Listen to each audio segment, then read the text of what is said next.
Bismillahirrahmanirrahim. There are a number of misconceptions which are found amongst us Muslims regarding the political directives of Islam.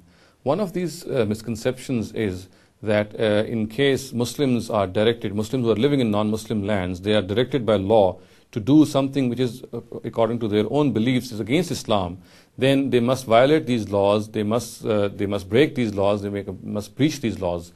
Now, this is not an absolutely right comprehension of what Islam intends to say in this matter. Islam says that whenever we depart to a non-Muslim country, we live there, we know that we live in a contract with them. And honoring that contract means honoring all their laws. And honoring a contract is very important to God. We know that the Quran says, "Awfu bil ahdi, innal ahda kana mas'ula." Keep your covenants, because indeed on the day of judgment you will be held accountable for them. In other words, whenever we move to a non-Muslim country, we are bound by a certain covenant, a certain pledge which we have made with them when we stay there. And a part of this pledge is that we cannot break laws of that country. We cannot create nuisance there. We cannot create a law and order situation there. Of course, if they deny Muslims some basic rights, if they force them to do something which is against Islam, this would be a persecution on their part. We cannot condone that.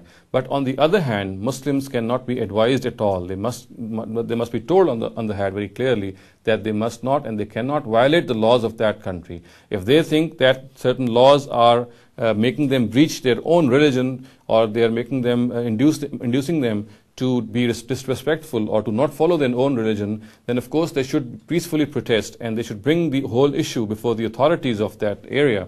But if this does not work, then they must not break these laws, and the proper course for them would be to either suffer this persecution or to migrate from that country.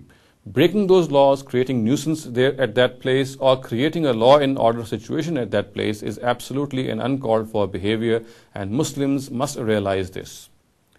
أقول قولي هذا واستغفر الله لي ولكم ولسائر المسلمين والمسلمات.